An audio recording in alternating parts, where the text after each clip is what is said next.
জোনার পুস্তক প্রথম অধ্যায়ে প্রথম পদ থেকে জোনার নামকে দেখেছি, তার কাজকে দেখেছি, আজকে ওর পাপকে দেখব। সদাপ্রভুর এই বাক্য অমিতের পুত্র জোনার কাছে উপস্থিত হইল। তুমি ওঠো, নিনবিতে সেই মহানগরে যাও, আর নগরের বিরুদ্ধে ঘোষণা করো, কেননা তাহাদের দুষ্টতা আমার সম্মুখে উঠিয়াছে। জোনা, উঠো, আমি যা বলছি ওইটা করো। নিনবী নগর পাপে পূর্ণ হয়ে গেছে। নিনবী নগরের লোকদের পাপ অধিক হয়ে গেছে। আমি ওদের দণ্ড দিতে চলেছি। দণ্ড দেওয়ার আগেই একবার সুযোগ দিতে চাইছি। দণ্ড দেওয়ার আগে ওদেরকে একবার চেতনা দিতে চাইছি। ওঠো ভাই। এইভাবে জোনার কাছে এইভাবে ঈশ্বরের বাক্য পৌঁছিয়েছেন। জোনাকে কি করতে হবে সেটা জগতে কি বলতে হবে। এক ভাওবাদীকে কি করতে হবে সেটা জগৎকে তিনি বলতে হবে। একজন খ্রিস্টীয় ব্যক্তিকে কি করতে হবে, কিভাবে জীবনযাপন করবে, কিভাবে কথাবার্তা বলবে, কি কাজ করবে, কি করতে হবে, কোন ব্যবসা করবে, কি উপার্জন করবে, কিভাবে পরিবারকে তৈরি করতে হবে, কিভাবে আপনার ঘরকে তৈরি করতে পারবেন, এদেরকে জগৎকে বলতে হবে ভাই। এদেরকে জগতের বন্ধু বলা হবে না। ওদের পয়সা ওদের যেন না বলে। কিন্তু এই জগতে কিভাবে জীবনযাপন করবে, কিভাবে থাকতে হবে, ঈশ্বরের বাক্য ওদেরকে বলতে হবে। এক সেবক কিভাবে সেবা কাজ করবে, কিভাবে সেবা কাজকে এগিয়ে নিয়ে যাবে, আর কোথায় সেবা করবে, মণ্ডলী ইলডার তা বলে দেবে না। এটা ঈশ্বরের বাক্য তা বলে দেবেন। ঈশ্বরের বাক্য আমাদেরকে শেখায় কিভাবে চলতে হবে। ঈশ্বরের বাক্য কিভাবে আমরা সেবা করব তা শিখিয়ে থাকেন। ওই দিন ঈশ্বরের বাক্য জোনার সামনে প্রকাশ পেয়ে, জোনা অমুক স্থানে যাও, জোনা অমুক বাক্য তাদেরকে দাও, জোনা অমুক চেতনা তাদেরকে দাও। অনেক বিষয়েতে অনেক মণ্ডলীতে কিভাবে প্রচার করবে সেবককে বলতে হয়। মণ্ডলী এল্ডার বলে দেয় কিভাবে মণ্ডলীতে প্রচার করবেন। এমন পরামর্শ যারা দেয়, স্বয়ং প্রচার করতে পারে না, দয়া করে ধ্যান দিন। ঈশ্বরের সেবককে, ভবিষ্যৎ বক্তাকে লোকদের বলার দরকার নেই কি প্রচার করবেন, কিভাবে প্রচার করবেন, কে বলবেন, ঈশ্বরই। কিভাবে প্রচার করবে, কিভাবে বলবেন, কিভাবে সেবা করবে, এ বলার জন্য কাউকেও বলার প্রয়োজন নেই। কারণেই আছে কি, ঈশ্বরের দ্বারা মনোনীত সেবককেই ঈশ্বরই বলে দেবেন কি কি প্রচার করবেন, কোন বাক্য বলবে। আর যদি ঈশ্বর আপনাকে মনোনীত করে নিয়েছেন তাহলে আপনি যাও। জগৎ অনেক বড় আছে, যাও গিয়ে জগতে প্রচার করুন ঈশ্বর আপনাকে কি বলেছেন। ব্যাস এইটুকুই। আপনি শুধু খালি বসে বসে মশা তাড়াবেন, বার্তা দেওয়ার জন্য সেবককে বিনামূল্যে কোনো উপদেশ দেবেন, এতে কোনো লাভ হবে না ভাই। ওই দিন ঈশ্বর জোনাকে বলেছেন কি করতে হবে, কিভাবে করতে হবে, কিভাবে প্রচার করতে হবে। ভাই আপনি আমি আজকে কিভাবে চলবো, কিভাবে থাকতে হবে, কিভাবে কথা বলতে হবে, কিভাবে পরিশ্রম করে কাজ করতে হবে, কিভাবে পরিবারকে তৈরি করতে হবে, কিভাবে চাকরি করতে হবে, কিভাবে সন্তানদের বড় করতে হবে, কিভাবে ব্যবহার করতে হবে, ও নিয়ম কি আছে, বিধি কি আছে বলার জন্য যিনি ঈশ্বরের বাক্য আছে, পবিত্র শাস্ত্র আছে। এক মহিলা সেলাই মেশিন কেনার জন্য গিয়েছে। ওই সেলাই মেশিন শপেতে তিনি গিয়ে যখন দেখে সবকিছুই কোম্পানি, সেই সেলাই মেশিন সেখানে রাখা আছে, দোকানদার ওকে স্যাম্পল দেখাচ্ছে, এই মেশিন এইভাবে কাম করে, এইভাবে কাম করে, এভাবেতে অন্য অন্য অনেক মেশিন তিনি দেখিয়েছেন। ওর মধ্যে যেটা বেস্ট আছে সেই মেশিন তিনি কিনে নিয়েছেন। ওই মেশিন দিয়ে খুব ভালো করে ডিজাইন বানাতে পারে, কালার কালার তৈরি করতে পারে, এমব্রয়ডারিও তিনি তৈরি করতে পারে, এভাবে সে সবকিছু করতে পারে। এসে ভেবে নিয়ে ওই মেশিনকে অর্ডার দিয়েছে, 40-50 হাজার ও পেমেন্ট দিয়ে দিয়েছে। তারপরে দোকানদার সে নতুন মেশিন বার করে অটোতে তার বাড়িতে পাঠিয়ে দিয়েছে। পাঠানোর পর ওই মহিলা অনেক খুশির সাথে এসে ওই মেশিনকে বার করে ও কিছু সেলাই করতে চাইছে। সেলাই করার জন্য যখন ও চাপিয়েছে আর যখন সেলাই করতে গেছে সেলাই হচ্ছে না, অনেক রেগে গেছে। আবার সে সেলাই করার চেষ্টা করেছে, হচ্ছে না। এ কি আছে? ও অনেক চেষ্টা করেছে, সেলাই হচ্ছে না। ও বুঝতে পেরেছে ও আমাকে ঠকিয়েছে। ওই দুষ্টু দোকানদার ভালো মেশিন নিজের কাছে রেখে দিয়ে আর একটা খারাপ মেশিন প্যাকেট করে পাঠিয়ে দিয়েছে। দ্রুত ফোন করেছে, ওকে অনেক ধমক দিয়েছে। দুষ্টু ব্যক্তি, কেন তুমি এরম করেছো? কেন তুমি ঠকিয়েছো? আমাকে পেয়েছো কি ঠকানোর জন্যে? অনেক ধমক দিয়েছে। দোকানদার কোনো কথাই শুনছে না। ধমক দিতে দিতে যখন ক্লান্ত হয়ে গেছে, দোকানদার বললেন, ম্যাডাম 1 মিনিট দাঁড়ান। ম্যাডাম, আপনাকে যখন এক সিল প্যাক মেশিন দিয়েছি, আপনাকে একটা কথা বলেছিলাম, মনে আছে? কোন কথা? ম্যাডাম, এর ভিতরে এই সেলাই মেশিন কিভাবে কাজ করবে, কিভাবে কাজ করবে, কি কি প্রকারে কাজ করা যাবে, ওর ভিতরে একটা ম্যানুয়াল আছে ম্যাডাম। দয়া করে ম্যানুয়ালকে পড়ে নেবেন বলেছিলাম, আপনার মনে আছে কি? হ্যাঁ, ওই পুস্তক পড়লে আমি কি পাবো? ওই বই পড়ে নিলে কি এই মেশিন ভালোভাবে কাজ করবে? কি বলছেন আপনি? রাগ করবেন না ম্যাডাম, দয়া করে শুনুন।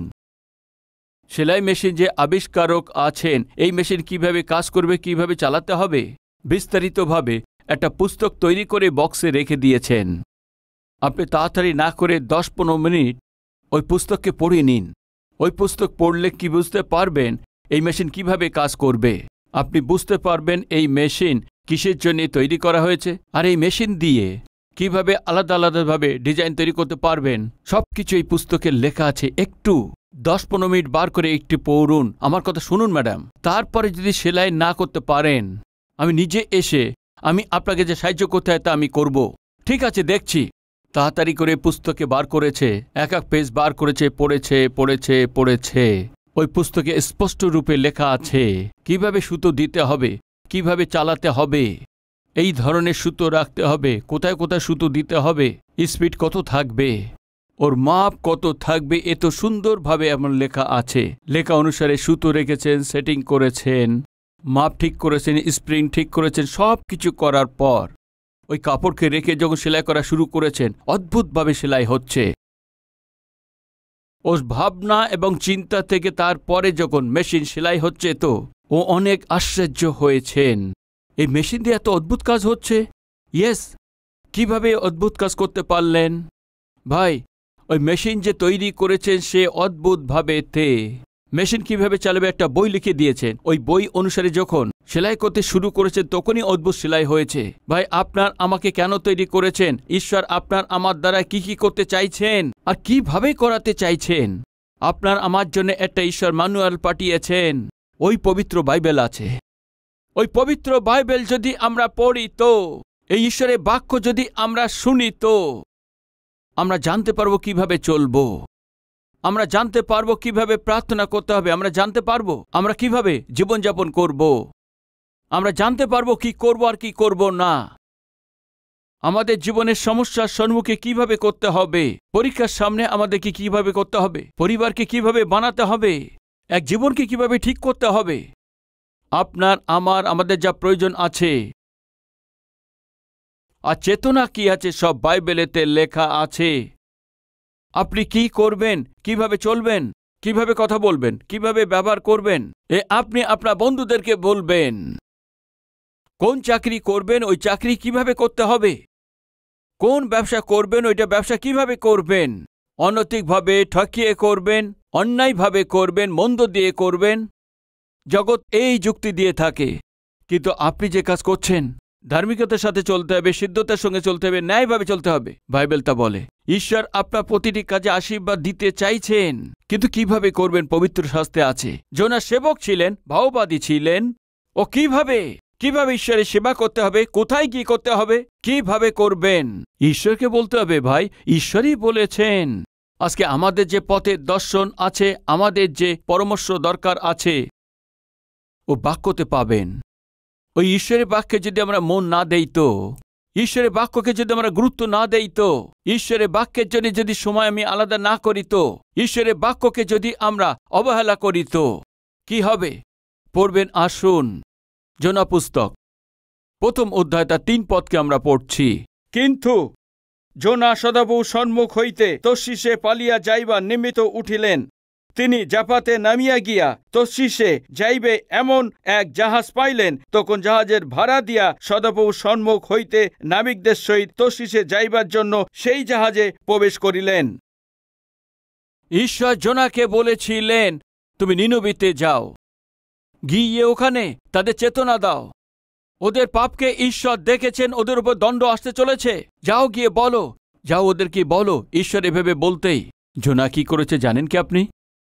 ঈশ্বরের বাক্যের উপরে ধ্যান না দিয়ে, ঈশ্বরের বাক্যকে গুরুত্ব না দিয়ে, ঈশ্বরের বিরুদ্ধে, ঈশ্বরের উপস্থিতিতে না থেকে, ঈশ্বর থেকে দূরে, ও যেখানে আছে ওখান থেকে ওকে নিনবিতে যেতে হবে। কিন্তু কোথায় যাচ্ছে?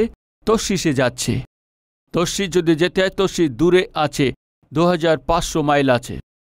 আর নিনবি যেতে হলে 500 মাইল দূরে আছে। কোনটা কাছে আছে বলুন? কোনটা কাছে? ঈশ্বরে পূর্ণ করা সহজ আছে না ঈশ্বরের বিরুদ্ধে যাওয়া সহজ আছে? কোনটা বলুন, ভেবে দেখুন। আমাদের মধ্যে যদি কেউ ঈশ্বরের আজ্ঞা মানে তো ও আমাদের সুখ দেবে, শান্তি দেবে, সমৃদ্ধি দেবেন, সৌভাগ্য দেবেন। ঈশ্বরের বিরুদ্ধে যদি আপনি যাচ্ছেন, ভাবছেন তো তবে শুনুন, আপনাকে অনেক দূরে যেতে হবে, অনেক কষ্টকে আপনাকে স্বীকার করতে হবে, অনেক সমস্যার মধ্যে আপনাকে আটকাতে হবে।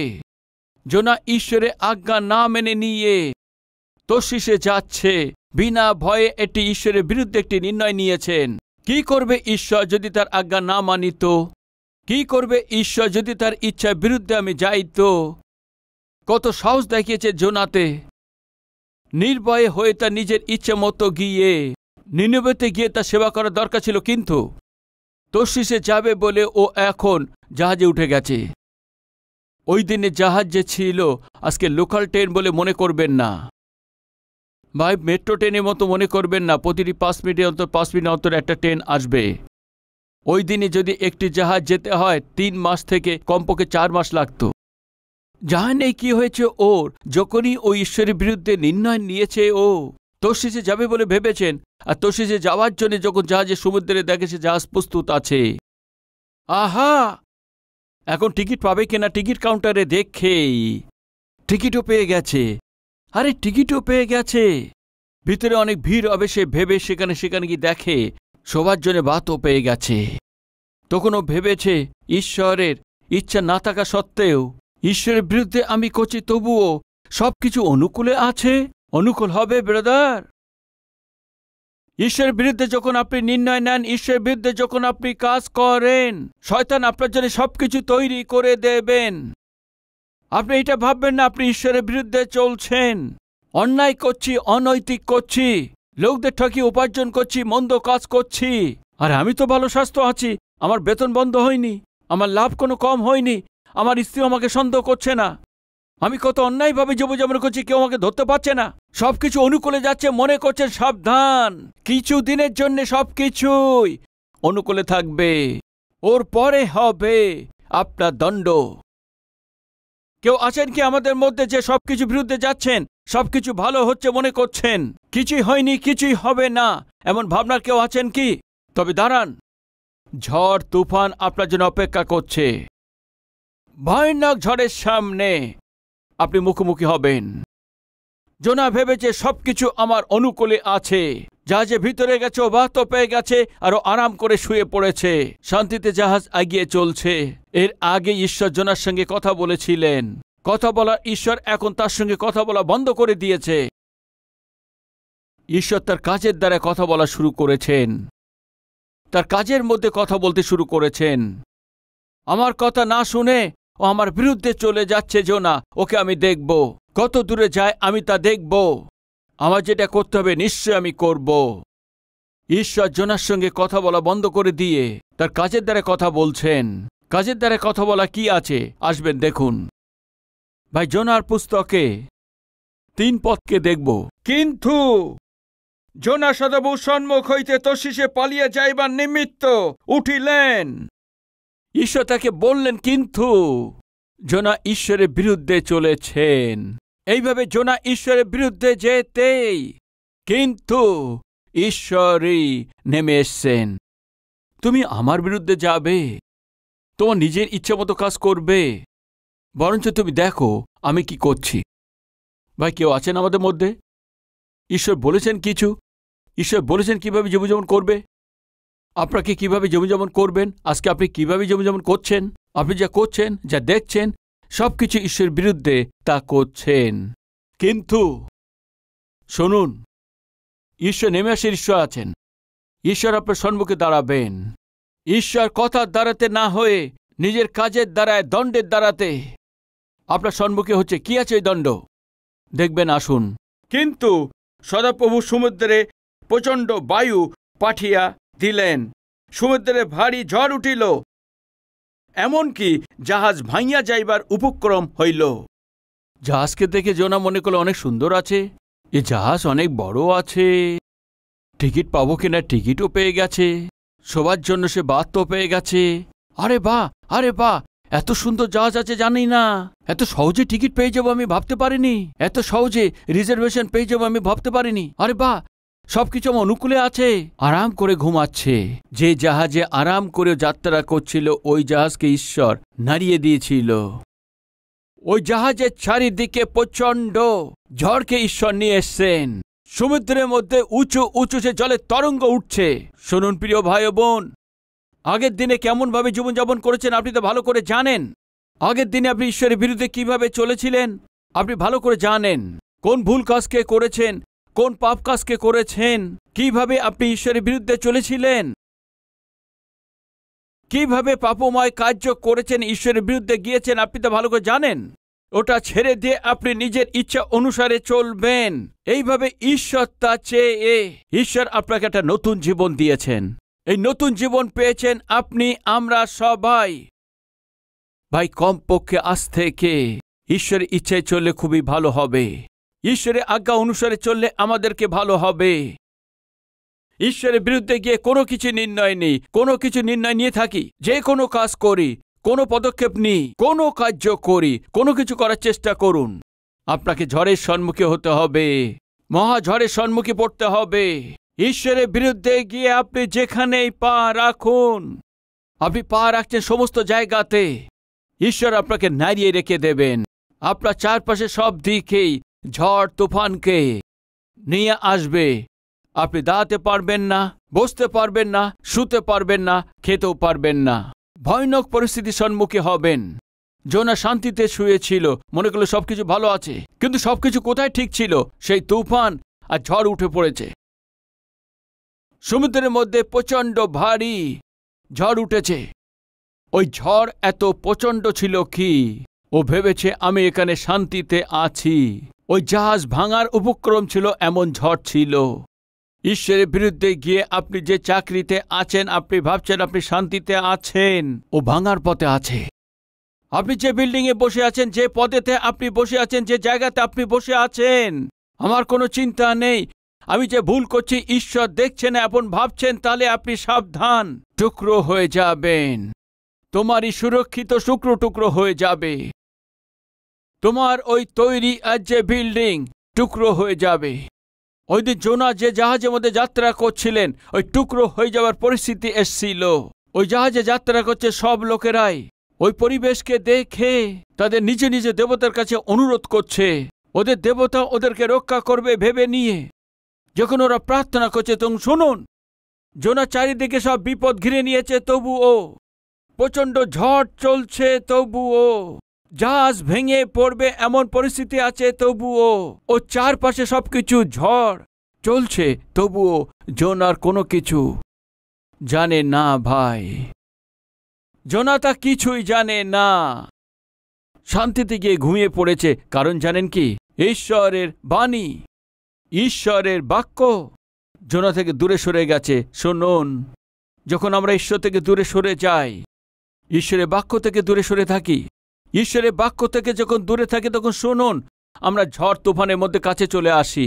আপনার পরিবারের, আপনার চাকরির এবং ব্যবসাতে সব দিক থেকে নষ্ট করবে যে সমস্ত দিক দিয়ে ঝড় চারদিকে উঠছে, কিন্তু আপনি তা জানেন না। বিপদ আপনার চারিদিকে ঘিরে নিয়েছেন, আপনি তা জানেন না। আপনার শত্রু আপনার চারপাশে কাজ করছে, কিন্তু আপনি তা জানেন না।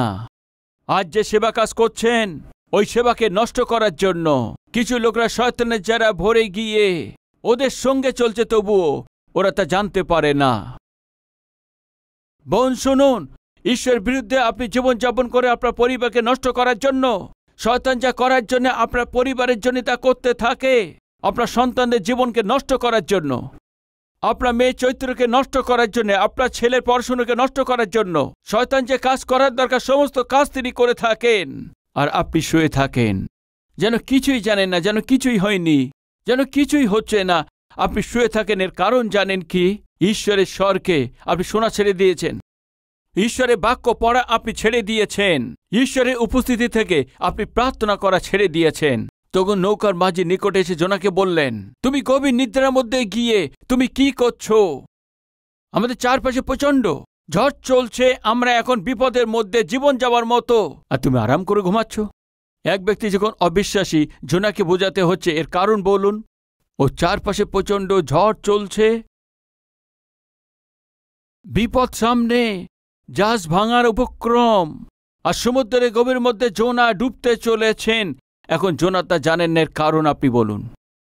ও ঈশ্বরের বাণী থেকে দূরে সরে গেছে, ঈশ্বরের বাক্য থেকে দূরে সরে গেছে, ঈশ্বরের উপস্থিতি থেকে দূরে সরে গেছে। ভাই, আজ থেকে কেউই জোনার মতো জীবনযাপন করার অনুমতি নেই। কারোরই ঈশ্বর থেকে দূরে থাকার অনুমতি নেই। কাউকে ঈশ্বর থেকে, ঈশ্বরের বাক্য থেকে দূরে থাকতে কারোর অনুমতি নেই। আর যদি বাক্য শুনছে, যদি এটা অগ্রাহ্যের সাথে ঈশ্বর আর ঈশ্বরের উপস্থিতি থেকে, ঈশ্বরের বাক্য থেকে, প্রার্থনা থেকে দূরে থাকছেন এবং প্রার্থনা করার থেকে আপনি দূরে থাকছেন, তো ভাই আজকে ঈশ্বরের পক্ষ থেকে আপনার এ চেতনা আছে, ঝড় উঠতে চলেছে, আপনার যাত্রা মাঝখানেতে থেমে যাবে। আপনি যেখানে আছেন, আর যে আশীর্বাদ আপনি পেতে চাচ্ছেন, সমস্ত আশীর্বাদ ঈশ্বর তা বাধা দেবেন। ওই দিন যদি না চান, তাহলে আপনাকে সাবধান হতে হবে। জোনা যখন গভীর নিদ্রার মধ্যে আছে, তখন এক ব্যক্তি এসে তাকে জিজ্ঞেস করছে, কি হয়েছে তোমার? কি হয়েছে তোমার? গভীর নিদ্রার মাঝে ওঠো, তোমার ঈশ্বরের কাছে প্রার্থনা করো। জোনা প্রার্থনা করছে, আমার লেখা নেই। পাপ যারা করে তারা প্রার্থনা করে না। ধার্মিকতা যারা চলেন প্রার্থনা না করে থাকতে পারেন না। জোনা কি বলে প্রার্থনা করবে? পিতা, আপনার বিরুদ্ধে নির্ণয় নিয়ে যাচ্ছি, এই জন্য এই প্রচন্ড ঝড় উঠেছে। প্রার্থনা করতে পারবে কি? সবাই প্রার্থনা করছে, জোনা প্রার্থনা করতে পারছে না। জাহাজের লোকরা সবাই চেষ্টা করেছে, আর যারা জাহাজে ছিল সমস্ত জিনিস সবকিছু নিয়ে সমুদ্রে ফেলে দিয়েছে, তারপরও ঝড় থামেনি। ওরা বুঝতে পেরেছে, আমাদের জীবনে জাহাজে অনেকবার যাত্রা করেছি, এত ঝড় কখনো ওঠেনি, এত বিপদের সম্মুখীন কখনো হয়নি। নিশ্চয় আমাদের মধ্যে কেউ মন্দ ব্যক্তি যাত্রা করছেন, অভিশাপ ব্যক্তি যাত্রা করছে। কে আছে সে অভিশপ্ত? লটারি করব, লটারি। জোনার নাম উঠেছে। ভাই, দয়া করে শুনুন, ঝড় ঈশ্বরের অধীন হয়েছেন, তুফান ঈশ্বরের অধীন হয়েছেন, সমুদ্র ঈশ্বরের অধীন হয়েছেন, লটারি ঈশ্বরের অধীন হয়েছেন, ওই বড় মাছ ঈশ্বরের অধীনে চলেছেন। ঈশ্বরের দ্বারা সমস্ত সৃষ্টি, সমস্ত কিছু ঈশ্বরের অধীন হয়েছেন। কিন্তু দুঃখের কথা এই আছে কি, জোনা যে ঈশ্বরের আজ্ঞাকে পালন করার দরকার ছিল, ঈশ্বরের কথা শোনার দরকার ছিল, ও অধীন হননি। আজকে যারা আমার কথা শুনছেন, আমার ভাই বোন, শুনুন, জগতের সব জিনিস ঈশ্বর অধীন হয়, কেবল আপনি ছাড়া। সমস্ত জগৎ, সমস্ত সৃষ্টি ঈশ্বরকে ভয় চলেন, কেবল আপনি ছাড়া। ঈশ্বরের ভয়ভক্তি ছাড়া কতদিন চলবেন? ঈশ্বরকে ভয় না করে আপনি নিজের ইচ্ছা মতো চলছেন কতদিন? আপনার জীবনকে সমস্যার মধ্যে থেকে, দুঃখেতে আটকে রাখবেন। আজকে একটা নির্ণয় নিন, বলুন, ঈশ্বর, আপনার বিরুদ্ধে নির্ণয় নেওয়া ভালো নয়। পিতা, আজ থেকে আমার জীবন ভোর আপনার ভয়েতে চলব। এই জীবনে আপনি ছাড়া আমি যে যাত্রা করি, তো আপনার ছাড়া যদি আমি চেষ্টা করি, তো বাক্যকে গুরুত্ব না দিয়ে প্রার্থনা ছাড়া আপনার আজ্ঞাকে ভেঙে যদি পা ফেলি তো নিশ্চয়ই ঝড় তুফানের সম্মুখী হতে হবে। নিশ্চয় যেটাকে নির্ভর করে আমি এগিয়ে চলেছি সেটা ভেঙে পড়বে।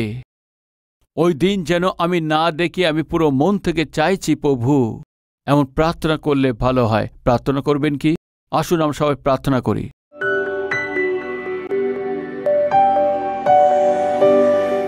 মহান পবিত্র প্রেমিক ঈশ্বর পিতা, বহু সোজা স্পষ্ট আমার সাথে কথা বলার জন্য ধন্যবাদ। এই জগতে কিভাবে আমাদের চলতে হবে, এই জগতে আমাদেরকে কি করতে হবে, কেমন ব্যবহার করতে হবে, পরিবারকে কিভাবে তৈরি করতে হবে, চাকরি ব্যবসা কিভাবে করতে হবে, বাচ্চাদেরকে কিভাবে বড় করতে হবে, আমাদের এই জগতের পুস্তক কোনো কিছু শেখাতে পারবে না। আমাদেরকে আপনার বাক্যতা শেখাবে। আপনার বাক্যকে আমরা যদি গুরুত্ব দেই এবং অধীন হই তো আমাদের জীবন শান্তিতে থাকবে, সুরক্ষিত থাকবে, আনন্দে আমরা ওপারে যেতে পারবো। এটা না হয়ে আপনার বিরুদ্ধে আমরা চলি তো তাহলে কষ্টের মধ্যে নিজেরা আমাদের হাতেই, যেমন জোনা ডেকে এনেছেন আমরাও ডেকে আনব। পিতা, আপনি যখন বলেন আমরা শুনলে আমাদের জন্য ভালো আছে। যদি আপনার কথা আমরা না শুনি তো আপনার দণ্ডের ভাগী হব। পিতা, আপনি দণ্ড দিলে আমরা সহ্য করতে পারবো না। আমাদের চারপাশে ঝড় উঠলে আমরা সহ্য করতে পারবো না। পিতা, আমাদের থাকার জায়গা জাহাজ যদি ভেঙে যায় তো পিতাই জগতের মধ্যে আমরা ভেঙে ডুবে পড়ব। এই সত্যকে জেনে আমরা অনুতাপ করছি। পিতা, আজ থেকে আপনার আজ্ঞা মানছি, আপনার ইচ্ছায় পূর্ণ করব, আপনার স্বীকারযোগ্য জীবনযাপন করতে পারি সৌভাগ্য দিন। যীশু খ্রিস্টের নামেতে চাইছি পিতা।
আমাদের ঠিকানা Calvary, post box number 30, Kukatpally, Hyderabad 72, Telangana.